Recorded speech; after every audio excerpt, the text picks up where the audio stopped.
I never thought I'd be here, staring at bankruptcy papers for my once thriving luxury magazine. The irony wasn't lost on me.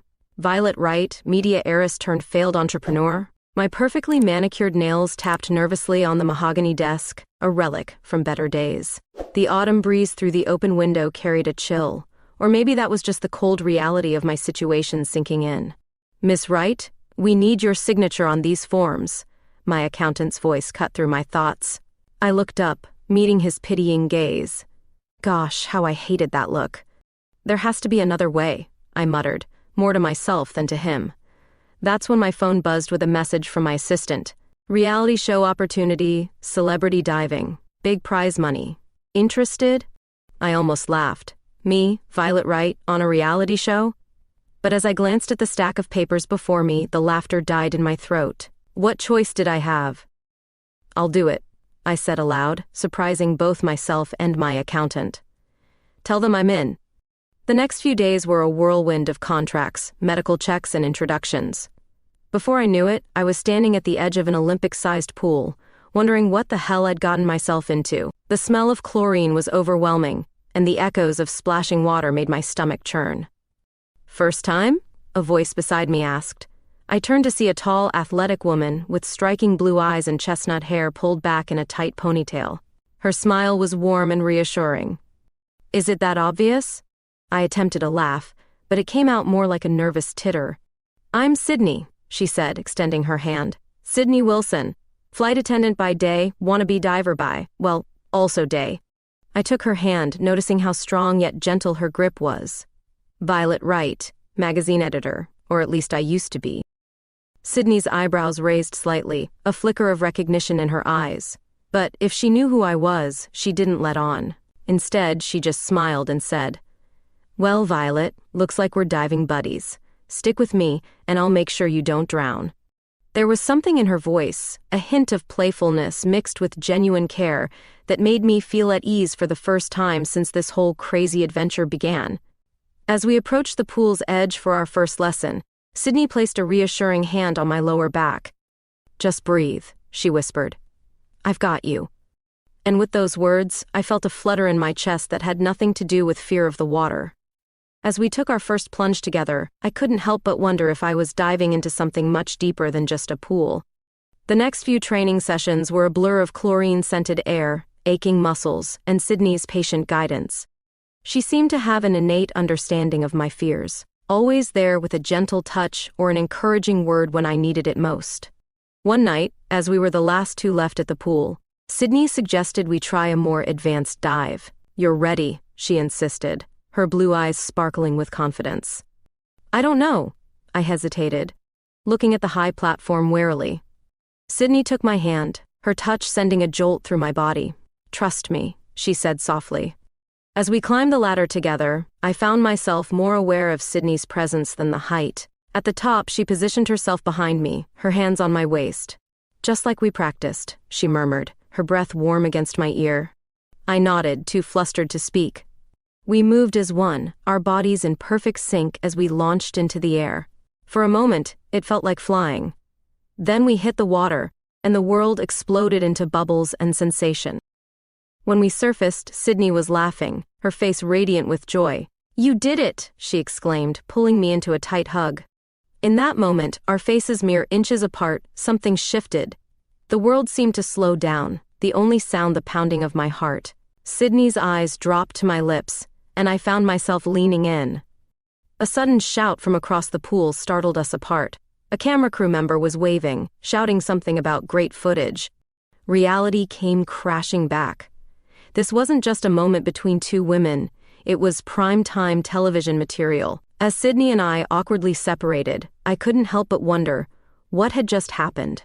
And more importantly, what would happen next? The next few days were a blur of stolen glances and nervous energy. Sydney and I danced around each other, neither willing to address the almost kiss that hung between us like a gossamer thread. The other contestants seemed oblivious, too caught up in their own dramas to notice the electricity crackling between us. It was during one of our late-night training sessions that things finally came to a head. The pool area was deserted, the only sounds the gentle lapping of water and our quiet breathing. Sydney was helping me perfect my form for a particularly tricky dive. "You're too tense," she murmured, her hands on my shoulders. "You need to relax." I tried to focus on my breathing, but all I could think about was the warmth of her touch. "Easy for you to say," I quipped, attempting to lighten the mood. "You're not the one about to plummet from a ridiculous height." Sydney chuckled, the sound sending shivers down my spine. "Trust me, Violet, I've got you." As we climbed the ladder to the high dive, I couldn't help but reflect on how much had changed in such a short time. A few weeks ago, I was a failing businesswoman desperate for a lifeline. Now I was. What? A reality TV star? A woman on the brink of something both terrifying and exhilarating? At the top of the platform, Sydney positioned herself behind me, just as she had that first night. But this time, there was an unmistakable tension in the air. Her hands on my waist felt like fire, and I could swear I heard her breath catch as I leaned back against her. "Ready?" she whispered. I nodded, not trusting my voice. We moved as one, our bodies in perfect sync as we launched into the air. For a moment, we were suspended, weightless and free. Then we hit the water, and the world exploded into sensation. When we surfaced, Sydney was laughing, her face radiant with joy. "You're getting better every day," she exclaimed. And then, before I could overthink it, I kissed her. It was everything I'd imagined and more. Her lips were soft, tasting of chlorine and something uniquely Sydney. For a moment she froze, and I feared I'd made a terrible mistake. But then she was kissing me back, her arms wrapping around me in the cool water. When we finally broke apart, both breathless, Sydney rested her forehead against mine. "I've been wanting to do that for days," she admitted. I laughed, a giddy, freeing sound. "Me too." We spent the rest of the night talking, sharing stories and stolen kisses. Sydney told me about her life as a flight attendant, the loneliness of constantly being in transit. I opened up about the pressure of being a right, the weight of expectations that had driven me to this point. As dawn broke, casting a soft glow over the pool, we reluctantly parted ways. But something had fundamentally shifted. I felt lighter, more alive than I had in years. Of course, reality had a way of intruding on even the most perfect moments. The next day, as we gathered for group training, there was a palpable buzz in the air. The production assistants were whispering, shooting furtive glances our way. It wasn't until lunch break that I found out why. One of the other contestants, a washed-up boy band member with a penchant for drama, cornered me in the cafeteria. "So right," he smirked, waving his phone in my face. "Care to explain this?" On the screen was a grainy but unmistakable image of Sydney and me kissing in the pool. My heart dropped to my stomach. "Where did you get that?" I demanded, trying to keep my voice steady. He shrugged, a malicious glint in his eye. "Does it matter? What matters is what the tabloids will say when they get a hold of it. Media heiress and sapphic scandal. Has a nice ring to it, don't you think?" I opened my mouth to retort, but before I could, a hand landed firmly on the guy's shoulder. Sydney stood there, her blue eyes blazing with a fury I'd never seen before. "I think," she said, her voice dangerously low, "that you should delete that photo and mind your own damn business." For a moment, I thought he might argue, but something in Sydney's expression must have convinced him it wasn't worth it. With a final sneer, he slunk away. As soon as he was gone, I collapsed against Sydney, my legs suddenly weak. "Oh gosh," I whispered, "what are we going to do?" Sydney wrapped her arms around me, her presence solid and reassuring. "We're going to face this head-on," she said firmly, "together." As we stood there, in the middle of the busy cafeteria, I realized that for the first time in my life, I wasn't afraid of what people might think. With Sydney by my side, I felt invincible. Little did I know, this was just the beginning of our troubles. The storm that was about to break would test not just our newfound relationship, but everything I thought I knew about myself and my place in the world. The next morning, I woke to my phone buzzing incessantly. Groggily, I reached for it, only to be jolted fully awake by the flood of notifications. Missed calls from my parents, my sister, my agent, texts from friends I hadn't spoken to in years. And worst of all, dozens of news alerts, all with variations of the same headline: Media heiress Violet Wright in lesbian scandal on reality TV. "Shit," I muttered, sitting up in bed. My hands were shaking as I scrolled through the messages. The photo of Sydney and me kissing had somehow made its way to the press. It was everywhere. A soft knock at my door made me jump. Violet? Sydney's voice came through, tinged with concern. Are you okay? I took a deep breath, trying to steady myself. Come in, I called out. Sydney entered, her face etched with worry. She took one look at me, surrounded by my buzzing phone and rumpled sheets, and immediately came to sit beside me. I've seen the news, she said softly, taking my hand. I'm so sorry, Violet. This is all my fault. I shook my head vehemently. No, it's not. We both knew the risks when we signed up for this show. I didn't think it would happen like this. Sydney squeezed my hand. What do you want to do? Before I could answer, my phone rang again. This time, it was my father. With a sinking feeling in my stomach, I answered. Violet Elizabeth Wright, my father's voice boomed through the speaker. What in God's name do you think you're doing? I winced, pulling the phone away from my ear. Sydney watched me, her blue eyes filled with concern. Dad, I can explain. Explain? Explain how you've dragged our family name through the mud, how you've turned yourself into a laughingstock on national television. He paused, and when he spoke again, his voice was cold. If you don't end this farce immediately, you can consider yourself cut off. No more trust fund, no more bailouts for your failing magazine. Do you understand me? The line went dead before I could respond. I stared at the phone in disbelief, tears welling up in my eyes.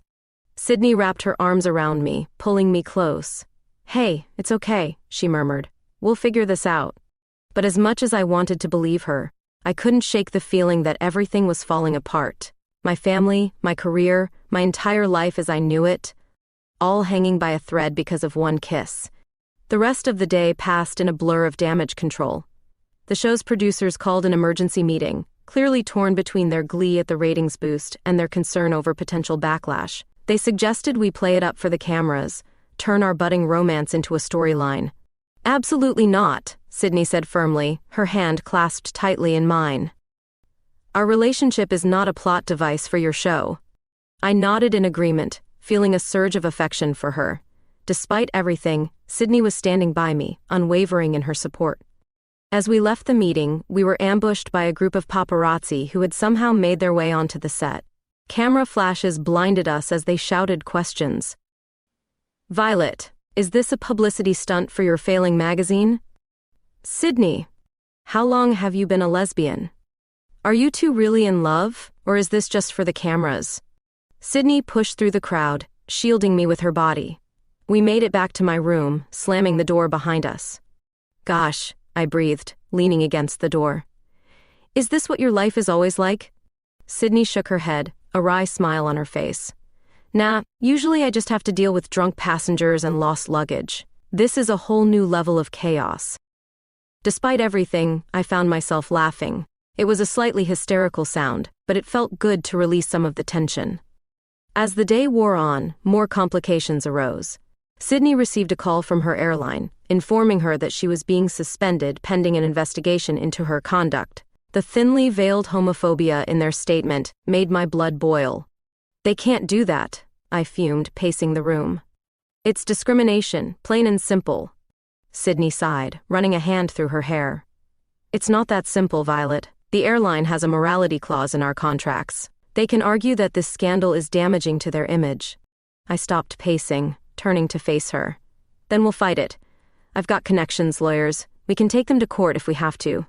Sydney looked at me, a mix of gratitude and something else, fear maybe, in her eyes. Violet, are you sure? You've already risked so much. Your family, your magazine. I crossed the room, taking her hands in mine. Sydney, listen to me. I know we haven't known each other long, but these past few weeks, they've been the most real, the most alive I've felt in years. Whatever happens, we're in this together, okay? Sydney nodded, pulling me into a tight embrace. As we stood there holding each other, I felt a sense of calm wash over me. Yes, the world outside was chaos. Yes, we had a long, difficult road ahead of us. But in that moment, with Sydney in my arms, I knew we could face anything. Little did I know, the true test of our relationship was yet to come. As the sun set on another tumultuous day, the seeds of an even bigger storm were being sown.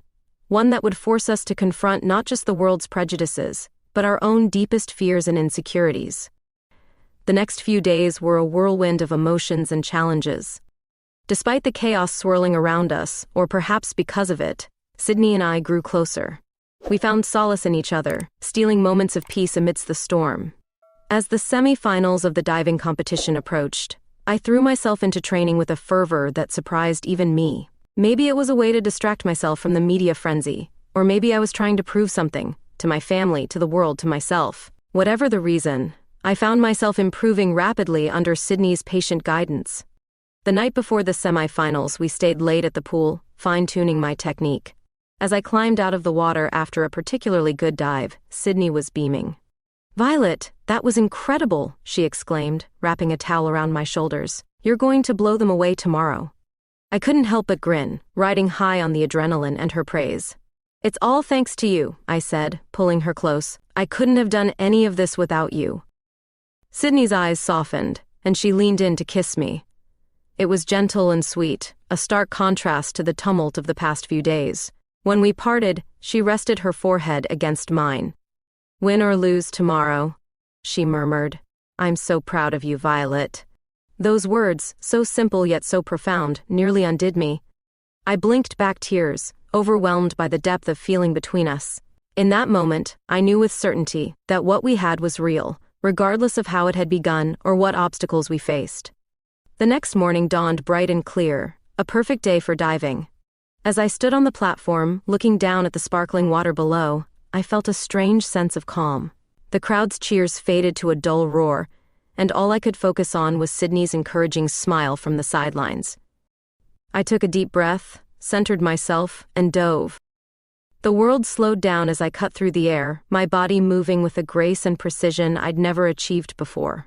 As I hit the water, I knew in my bones that it was a perfect dive. The crowd erupted as I surfaced, and the judges' scores confirmed what I already knew. I'd just secured my place in the finals. As I climbed out of the pool, Sydney was there, wrapping me in a fierce hug. "You did it." She laughed, spinning me around. "Gosh, Violet, that was amazing." In the heat of the moment, forgetting the cameras and the crowd, I kissed her. It was a kiss of pure joy and triumph, and I poured every ounce of my feelings into it. The sound of the crowd's reaction brought me back to reality. As we broke apart, I saw a mix of reactions, some cheering, some looking shocked or disgusted. But in that moment, I couldn't bring myself to care. Later that night, as Sydney and I celebrated my win in my hotel room, there was a palpable shift in the energy between us. The adrenaline of the competition, the emotional highs and lows of the past week, it all culminated in a moment of intense connection. Sydney's hands on my skin felt electric, her kisses leaving trails of fire. We came together in a passionate tangle of limbs and heartbeats, our bodies speaking a language of desire and tenderness that words couldn't capture. Afterwards, as we lay entwined, Sydney traced lazy patterns on my skin. "Violet," she said softly, "there's something I need to tell you." I propped myself up on an elbow, looking down at her. "What is it?" Sydney took a deep breath, her blue eyes serious. "I've been married before, to a man." I blinked, surprised not so much by the revelation itself, but by the weight Sydney seemed to be giving it. "Okay," I said slowly. And it ended badly, really badly." Sydney sat up, wrapping her arms around her knees. "He couldn't accept that I was bisexual. Said I was just confused, that I needed to pick a side. When I finally left him, he made my life hell. It's why I became a flight attendant. I needed to get away, to start over." I listened, my heart aching for the pain in Sydney's voice. When she finished, I pulled her into my arms. "Thank you for telling me," I murmured into her hair. "It doesn't change how I feel about you, Sydney, not one bit." She looked up at me, her eyes shining with unshed tears. "Really?" "Really," I confirmed, sealing the promise with a kiss. As we drifted off to sleep, wrapped in each other's arms, I felt a sense of peace I hadn't experienced in years. Whatever challenges lay ahead, I knew we'd face them together. But life has a way of throwing curveballs when you least expect them.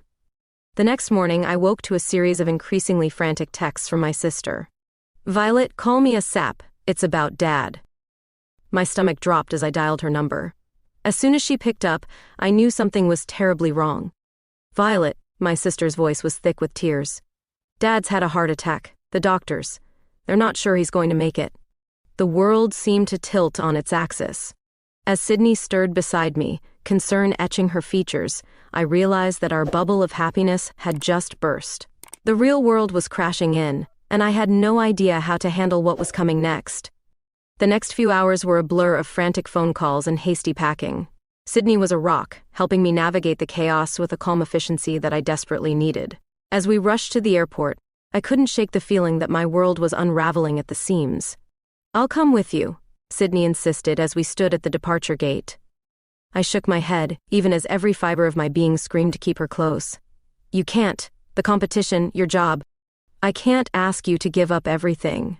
Sydney cupped my face in her hands, her blue eyes intense. "Violet, you're not asking. I'm offering. You're more important than any of that." For a moment, I was tempted. But then I thought of my father lying in a hospital bed, of the media circus that would erupt if I showed up with Sydney in tow. "I have to do this alone," I said softly.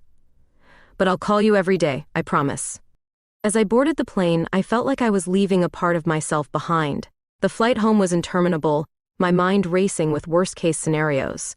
By the time I reached the hospital, I was a wreck of nerves and jet lag.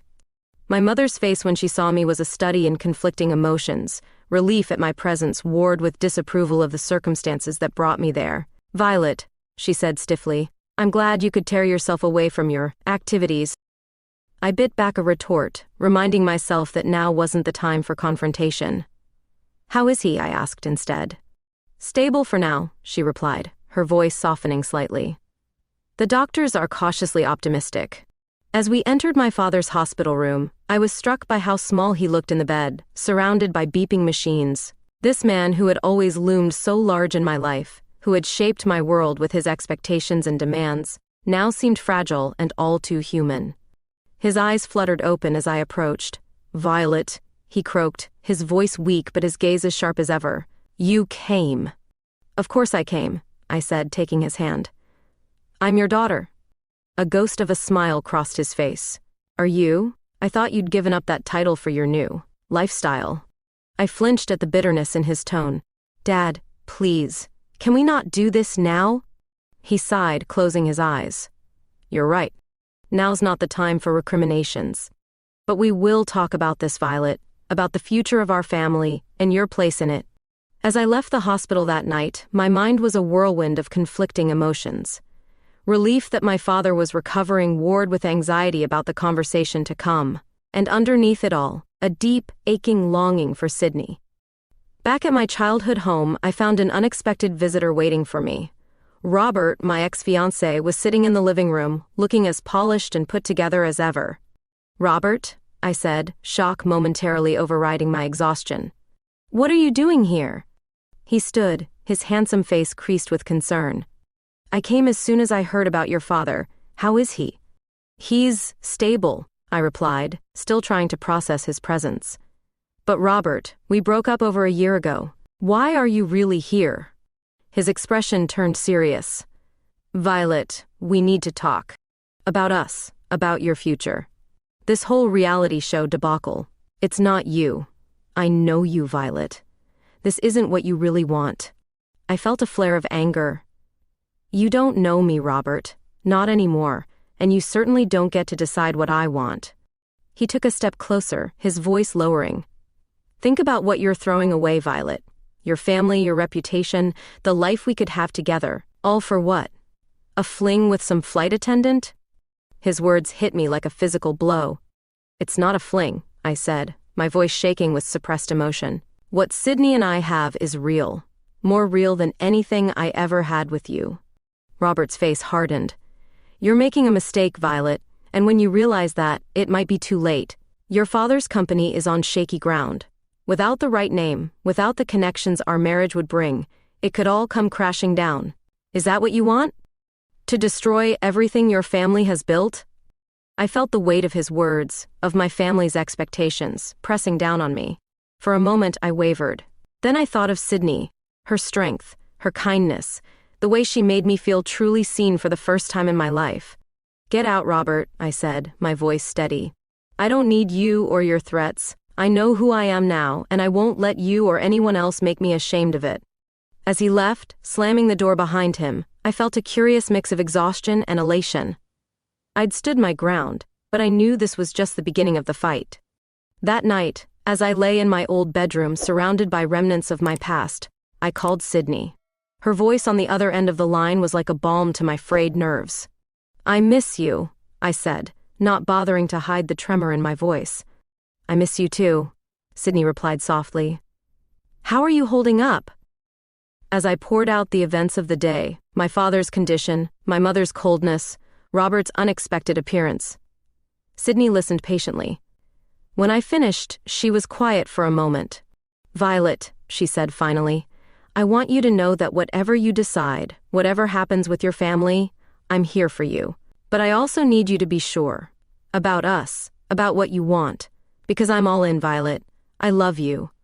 Her words, so simple yet so profound, brought tears to my eyes.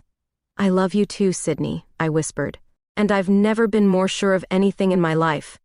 As I drifted off to sleep that night, Sydney's words echoing in my mind, I felt a sense of resolve solidifying within me. The road ahead would be difficult, fraught with tough decisions and painful conversations. But for the first time in my life, I felt ready to face it all, because now I knew who I was and what I wanted, and I was ready to fight for it. The next morning, I woke with a sense of determination I hadn't felt in years. As I made my way to the hospital, I steeled myself for the conversation I knew was coming. My father was sitting up in bed when I arrived, looking pale but alert. "Violet," he said, his voice stronger than the day before. "I think it's time we talked." I took a deep breath and sat down beside him. "Yes, I think it is." What followed was the most honest conversation I'd ever had with my father. We talked about expectations and disappointments, about the weight of the right name, and the suffocating pressure of living up to it. I told him about the years I'd spent trying to be the daughter he wanted, losing myself in the process. "And now?" he asked, his eyes searching my face. "Who are you now, Violet?" I met his gaze steadily. "I'm still your daughter, Dad. I'm still a right. But I'm also a woman who's finally figuring out what she wants from life. And right now, that includes Sydney." He was quiet for a long moment, and I braced myself for anger or rejection. But when he spoke, his voice was tired and sad. "I won't pretend to understand, Violet. But I don't want to lose you." It wasn't acceptance, not really, but it was a start. As I left the hospital, my phone buzzed with a message from Sydney. "Thinking of you, stay strong, I love you." Those simple words gave me the courage for what I knew I had to do next. I called a press conference. Standing in front of a sea of cameras and microphones, I took a deep breath and began to speak. "My name is Violet Wright, and I'm here to tell my story. Not the story you think you know from tabloid headlines or reality TV clips, but the real story." I talked about growing up in the public eye, about the pressure to be perfect, to fit into a mold that never quite felt right. I talked about my struggling magazine, about joining the reality show out of desperation, and then I talked about Sydney. "I didn't go on that show looking for love," I said, my voice growing stronger with each word. "But sometimes, life surprises you. I fell in love with an incredible woman named Sydney Wilson, and in doing so, I finally found the courage to be true to myself." The questions came fast and furious after that. Some were supportive, others less so, but I answered them all with honesty and dignity, channeling a strength I didn't know I possessed. As the conference wound down, a young reporter raised her hand. "Ms. Wright, what would you say to other LGBTQ individuals who are afraid to come out?" I thought for a moment before answering. "I'd say that living authentically is worth every moment of fear and uncertainty. It won't always be easy, but you're not alone. And you deserve to be happy, to be loved, to be fully yourself." As I stepped away from the podium, my phone buzzed. It was a message from my younger sister Claire. "Just watched your press conference. I'm so proud of you, Vi. And I'm here for you, always." Tears pricked my eyes as I read her words. It was a reminder that family could surprise you, that love could come from unexpected places. Back at the hotel, I found Sydney waiting for me. She'd flown in for the press conference, unable to stay away any longer. The moment I saw her, I fell into her arms, all the emotions of the day finally overwhelming me. "You were amazing," she murmured, stroking my hair. "So brave, so beautiful." We spent the night talking, laughing, crying, reaffirming our love for each other, and as the sun rose, painting the sky in hues of pink and gold, I felt a sense of peace settle over me. Whatever challenges lay ahead, I knew we'd face them together. The next few weeks were a whirlwind. My father's health improved steadily, and though things were still tense, we were talking more openly than we ever had before. My mother, to my surprise, began to thaw, asking hesitant questions about Sydney and my life. As for my career, the press conference had an unexpected effect. Offers started pouring in, for interviews, for book deals, for speaking engagements. But the one that caught my eye was from a young tech entrepreneur who wanted to collaborate on a new kind of digital magazine. "We want to create a platform for LGBTQ voices in the luxury lifestyle space," she explained during our first meeting. "And we want you to lead it." It was everything I'd ever wanted for my magazine, but with a purpose and authenticity I'd been missing before. I dove into the project with renewed enthusiasm, working long hours but feeling more fulfilled than I had in years. Sydney, meanwhile, was fighting her own battles. She filed a discrimination lawsuit against the airline, with the full support of the LGBTQ community behind her. It was a long, stressful process, but watching her stand up for herself and others filled me with pride. One evening, as we sat on the balcony of our new apartment, watching the sunset over Raleigh's skyline, Sydney turned to me with a mischievous glint in her eye. "So, Miss Media Mogul," she teased, "any regrets about your dive into reality TV?" I laughed, pulling her close. "Not a single one," I said, kissing her softly. "It led me to you, didn't it?" As we sat there, wrapped in each other's arms, I marveled at how much had changed in just a few short months. I'd gone from a woman desperately clinging to a life that didn't fit, to someone who was finally, truly happy. It hadn't been an easy journey, and I knew there would be more challenges ahead. But with Sydney by my side, I felt ready to face anything. The reality show that had started it all was long finished, but in many ways, I felt like my real life was just beginning. And this time, I was the one in control of the narrative. As the stars began to twinkle in the darkening sky, I smiled, excited for whatever the next chapter might bring. The launch day of my new digital magazine, Prism, dawned bright and clear. As I stood in front of our office building, my hand intertwined with Sydney's, I felt a mix of excitement and nerves bubbling in my chest. "Ready to change the world?" Sydney asked, giving my hand a squeeze. I took a deep breath and nodded. "As ready as I'll ever be." The office was a hive of activity, our small but passionate team working tirelessly to ensure everything was perfect for the launch.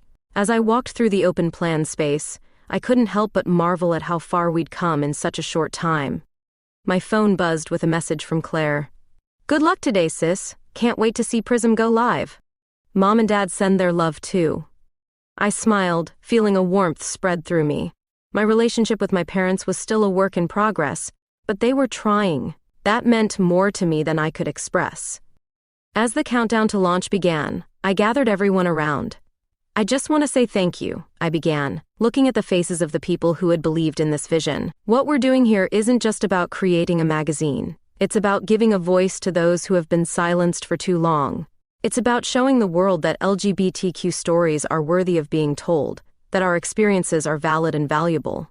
Sydney beamed at me from across the room, and I felt a surge of love and gratitude. "So let's make some noise," I finished, raising my coffee mug in a toast. "Let's show the world what Prism can do." With a cheer, we launched. Within hours, our site was flooded with traffic, social media was buzzing, and my inbox was overflowing with messages of support and gratitude. One email, in particular, caught my eye. It was from a young woman in a small town. "Dear Ms. Wright, I've never seen myself represented in a magazine before. Reading Prism made me feel seen for the first time. Thank you for creating this space for us. You've given me hope that I can be successful and true to myself at the same time. Sincerely, Emily." Tears pricked my eyes as I read her words. This was why we had worked so hard. This was what made it all worthwhile. As the day wore on, the excitement didn't wane. We were making waves, challenging perceptions, and starting conversations. It felt like we were on the cusp of something truly transformative. That evening, as Sydney and I walked home, hand in hand, I felt a sense of peace and purpose I'd never experienced before. "I'm so proud of you," Sydney said, pulling me close. "You're changing lives, Violet." I leaned into her embrace, feeling overwhelmed with emotion. "We're changing lives," I corrected her. "I couldn't have done any of this without you." As we reached our apartment, Sydney suddenly looked nervous. I have something for you, she said, fumbling in her pocket. I was going to wait, but, well, today just feels right. My heart skipped a beat as she pulled out a small velvet box. Violet Wright, she began, her voice trembling slightly. You've turned my world upside down in the most beautiful way. Will you marry me? For a moment I couldn't speak, overwhelmed by the rush of love and joy. Then, laughing through my tears, I nodded. Yes, I managed to choke out. 1,000 times yes. As Sydney slipped the ring onto my finger, I marveled at how far we'd come. From that first meeting by the pool to this moment, it had been a whirlwind of challenges and triumphs. But through it all, our love had only grown stronger. The next few weeks were a blur of celebration and hard work. Prism was growing beyond our wildest expectations, and we were constantly pushing ourselves to do more, to reach further. Sydney's discrimination lawsuit against the airline was finally settled, with the company agreeing to revise their policies and provide sensitivity training to all employees. It was a significant victory, not just for Sydney, but for LGBTQ rights in the workplace. As for Sydney herself, she decided to take her passion for helping others in a new direction. She enrolled in a counseling program, with the goal of working with LGBTQ youth struggling with their identity. You inspired me, she told me one night as we cuddled on the couch. Watching you stand up and be your true self, it made me want to help others do the same. I kissed her softly, feeling an overwhelming surge of love and pride. You're going to be amazing at it, I said. You've certainly changed my life for the better. Our engagement announcement was met with a flood of well wishes from friends, family, and Prism readers alike. Even my parents, who are still adjusting to my new life, sent a heartfelt congratulations. Your father and I may not understand everything, my mother said during a phone call, but we can see how happy you are. That's all we've ever wanted for you, Violet. It wasn't perfect, but it was progress, and it meant the world to me. As summer turned to fall, Sydney and I found ourselves busier than ever. Between planning our wedding, running Prism, and Sydney's studies, our days were full to bursting. But every night, as we fell into bed together, exhausted but happy, I was grateful for the beautiful chaos of our life together. One crisp autumn evening, as we walked through a local park hand in hand, Sydney turned to me with a mischievous glint in her eye. So, Ms. Right-to-be, she said, any regrets about taking that dive? I laughed, pulling her close. Not a single one, I replied, kissing her softly. It was the best plunge I ever took. As we continued our walk, the setting sun painting the sky in brilliant hues of orange and pink, I felt a sense of contentment wash over me. Life wasn't perfect. There were still challenges to face, battles to fight. But with Sydney by my side, and the knowledge that we were making a difference in the world, I felt ready to face whatever came our way. The reality show that had brought us together was long over, but our real-life love story was just beginning. And as I looked at Sydney, her face glowing in the fading light, I knew that this was the happiest ending, or rather beginning, I could have ever hoped for. 1 year had passed since that fateful day when Sydney and I first met by the pool. As we stood hand in hand on the same diving platform where our journey began, I couldn't help but marvel at how much had changed. The familiar scent of chlorine filled the air, bringing back a flood of memories. The nervousness of that first dive, the exhilaration of our stolen moments, the fear and uncertainty that had plagued us in the beginning. It all felt like a lifetime ago. Ready for this? Sydney asked, her blue eyes twinkling with mischief and love. I squeezed her hand, feeling the cool metal of her engagement ring against my palm. With you? Always. We had come back to participate in a charity event for LGBTQ youth, organized by the very reality show that had brought us together. It felt fitting somehow to return to where it all began, this time on our own terms. As we stood at the edge of the platform, I caught sight of familiar faces in the crowd below. My parents were there, standing somewhat awkwardly but undeniably present. Claire was next to them, beaming up at us and giving an enthusiastic thumbs up. Even some of our old fellow contestants had shown up to support us. The announcer's voice boomed through the speakers. And now, for our special guest divers, Violet Wright and Sydney Wilson. We stepped forward together, poised at the edge. Just before we jumped, Sydney leaned in close. I love you, Violet Wright, she whispered. I love you too, Sydney Wilson, I replied, my heart full to bursting. And then we dove. The world slowed down as we cut through the air, our bodies moving in perfect synchronization. For those few seconds, suspended between sky and water, everything else fell away. It was just Sydney and me, together, flying. We hit the water with barely a splash, emerging to the sound of cheers and applause. As we swam to the edge of the pool, I caught sight of a camera crew.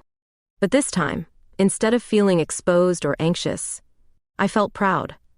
Proud of how far we'd come. Proud of the life we'd built together. Later that evening, as we were changing out of our swimsuits, Sydney suddenly dropped to one knee. "Violet," she said, her voice trembling slightly. "I know we're already engaged, but being back here, where it all started, I wanted to ask you again, will you marry me? Right here, right now?" I gasped, tears springing to my eyes. "Sydney, are you serious?" She nodded, pulling out a small velvet box. Inside was a delicate gold band, studded with tiny sapphires that matched her eyes. "I've arranged everything. The officiant is waiting, our families are here. All we need is your yes." Laughing through my tears, I pulled her to her feet and into a fierce kiss. "Yes," I whispered against her lips. 1,000 times yes. What followed was a whirlwind of joy and laughter. Our impromptu wedding was nothing like the lavish affair we'd been planning, but it was perfect in its own way.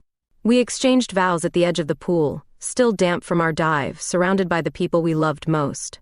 My father, to my surprise, was the first to congratulate us. "I may not understand everything," he said gruffly, pulling me into a tight hug, "but I understand love, and what you two have. That's real love." As the sun began to set, casting a golden glow over the water, Sydney and I found a quiet moment alone. We stood at the edge of the pool, our feet dangling in the water, hands intertwined. "So, Mrs. Wilson right," Sydney said, her voice full of wonder. "Any regrets?" I turned to look at her, taking in the sight of my wife, bathed in the warm light of the setting sun. "Not a single one," I replied, leaning in for a kiss. "This is the happiest dive I've ever taken." Just then we heard a commotion from the other side of the pool. A young woman was standing there, looking nervous but determined. "Ms. Wright? Ms. Wilson?" she called out. "I'm Emily. I wrote you an email when Prism first launched." I recognized her immediately. "Emily, of course, I remember. What are you doing here?" She took a deep breath. "Your story, your magazine. It gave me the courage to come out to my parents, to be myself. And now? Well, I'm here with my girlfriend. We're thinking of auditioning for the next season of the show." Sydney and I exchanged a look, both of us feeling a surge of emotion. "That's wonderful, Emily," Sydney said warmly. "Just remember, the most important thing is to be true to yourself, on camera or off." As Emily walked away, visibly buoyed by our words, I felt a sense of things coming full circle. What had started as a desperate attempt to save my failing magazine had turned into something so much more. We had created a ripple effect of love, acceptance, and courage that was spreading far beyond anything we could have imagined. That night, as Sydney and I lay in bed in our hotel room, I found myself reflecting on the journey that had brought us here. The fears we'd overcome, the battles we'd fought, the love we'd found along the way. "What are you thinking about?" Sydney murmured, her fingers tracing lazy patterns on my skin. I turned to face her, drinking in the sight of her face in the soft moonlight. "I'm thinking about how sometimes the biggest risks lead to the greatest rewards. How sometimes you have to take a leap of faith to find your true self." Sydney smiled, pulling me close. "Well, Mrs. Wilson, right? I'd say our leap turned out pretty well, wouldn't you?" As I drifted off to sleep in my wife's arms, I couldn't help but agree. Our dive into love might have started on a reality show, but what we'd found was more real than anything I could have ever imagined. And this, I knew, was just the beginning of our greatest adventure yet.